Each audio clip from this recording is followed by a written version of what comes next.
Welcome to Open Techno. Today we're featuring the Engwe 20 SC, a bike that's halfway between the Dua 5 and the one we saw recently, which was a full mountain bike.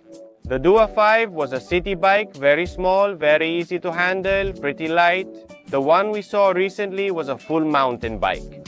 Well, in this case we have a mix, a bike that we can fold in several places to store it, take it on public transport, or even put it in the car.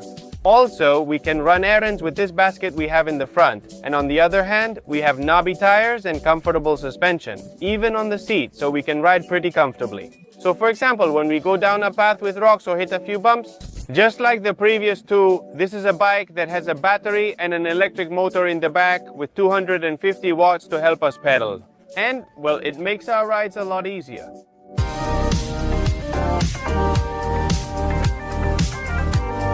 So let's start the review with the topic of dimensions and colors. We have 4 colors. This green, which is like a military green, a black, a white, and then a pinkish tone, like a rose gold. More or less, honestly, this color is pretty subtle. It's cool if you want something different. I think it's pretty nice. I'm pretty monochromatic myself. I like white and black, but honestly, this green is nice. It's subtle. It doesn't draw too much attention, so it's also a good option to buy. It's a bike that measures 1.70 meters in length and 1.30 meters in height, 1.30 meters which is adjustable. Of course, when, for example, we want to raise the handlebar, then the wheels, we have some pretty thick wheels, much thicker than normal, 20 inches. Wheels offer stability and maneuverability. Mountain bikes with 29-inch wheels sacrifice some maneuverability. They're not as small as the ones where you practically let go of the handlebar, but we gain quite a bit of stability and it doesn't shake much. As for the frame, we have 2 folds, one on the handlebar which has an easy release, so we can unlock it this way to take it on public transportation, like I mentioned before, and so on. And then we have another fold in the central part of the frame, which allows us to fold it over itself even more. And it ends up reduced to practically half of that 1.70 meters, to about 80 or 90 centimeters approximately. It's a bike that comes pretty well equipped. It comes with this basket on the front, which can hold up to 5 kilos. It's pretty sturdy, but they recommend not exceeding 5 kilos. It's on the back, which also has a place to attach things. Well, another basket if we want, but this one is not included. Here it could hold up to 25 kilograms, and it even includes something else for us. This canteen with the Engwe brand comes printed, and honestly it's pretty cool. We also get what you can see, the mount. We have a front light, a rear light, and both fenders, which all come completely disassembled. But it's very simple, the screws come already in place, we take them off, put on the accessory, tighten them, and that's how we assemble the whole bike, so it's really easy to put together. This bike is a middle ground between the 2 previous ones we've seen. This one features a gear shifter and 7 sprockets, but lacks chain rings. Well, it's just a few small gear ratios, so if we want to move around the city, we can slightly adjust the amount of effort we put in. Unlike the DIU, which had only 1 gear ratio, starting from a stop or going uphill was tough, especially without a battery. The shifter is a Shimano shifter that actually works pretty well. We have a button to shift up like a sequential and then a lever that we move to shift down. Honestly, the system works really well, but I think it could use a little calibration because sometimes the gear slips and changes on its own, one up or one down. If it makes some noise, well, I think that can be adjusted. Honestly, I don't really know how to do it, so I'm just mentioning it, but honestly, the gear shift works really well. In addition, we have a small throttle, which I'll talk to you about later when I explain how we move and everything, which helps us reach speeds of up to 6 kilometers per hour. Lastly, we have disc brakes. There's a central screen where we can see the speed and the assistance modes we're using. The odometer, trip average speed, and maximum speed. Wait, so some data, a few buttons here to adjust the assistance, a bell, and again the front disc brake.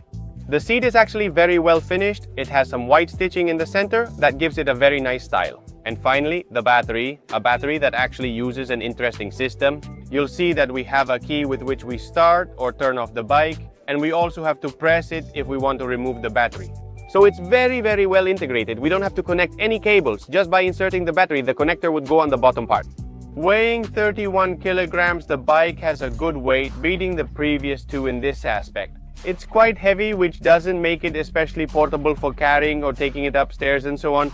The truth is, it's quite sturdy and comes with the good accessories I mentioned. Above all, I would emphasize its sturdiness. The truth is that the whole chassis looks very well built. The most crucial aspect of this electric bike is its range, top speed, and other related specifications. As I told you, we have a throttle that helps us start up to 6 kilometers per hour. In principle, throttles are illegal in Spain, so you wouldn't be able to use them. We could only start pedaling, but this bike has it, so it's each person's responsibility. When we start pedaling, we have 5 assist modes, one up to 8 km/h, others up to 15, 18, 21 and 25 km/h. It assists us while pedaling. One downside is the lack of intermediate power settings. For instance, in mode 5, we'll travel at 25 kilometers per hour, even with minimal effort. This prevents us from achieving speeds like 24 kilometers per hour. Well, no, we can't. This will push us all the way up to 25, and we'd have to pedal ourselves without any kind of assistance. Our e-bike has a 250-watt motor, the legal limit in Spain and likely Europe, allowing a maximum speed of 25 km/h. This would allow us to go up slopes of about 10 degrees of inclination. It's true that it struggles a bit sometimes, and you have to help with the pedals, but more or less those are just technical details. And what many of you might be wondering is, what kind of battery does it have? Well, we have 15 amp hours, 36 volts, so a capacity that gives us approximately 55 kilometers. In pedaling mode, the range is reduced compared to the recently reviewed mountain bike, which offered nearly 100 kilometers. The battery drains slightly quicker in this mode. Well, in this one, 55 is in the lowest assist mode. So, well, subtract some kilometers, we might end up doing around 40 or so. It all depends on the route, if we go more uphill, downhill, if we brake, accelerate a lot, or maintain speed. Anyway, that's roughly the range of autonomy we're working with. As for the ride, it's a bike that I liked. I find it quite versatile because, as you can see, I'm carrying a backpack here, but we have a pretty big space to carry things. Just imagine if we're going grocery shopping in the village, whatever it is, we can put it there and take it home without any trouble. Also, the suspension can be adjusted for stiffness, and we also have the option to lock it. We have the option to make the suspension completely rigid, which helps us in smooth areas. When pedaling, you can feel that less force is required, which is an issue I would point out about this bike, similar to what I mentioned with the previous mountain bike. It seems to be something common. It's the time it takes from when we start pedaling until the bike starts to push. We have a slight delay, which we can partially compensate for. This small throttle helps us start pedaling, supporting speeds up to 6 kilometers per hour.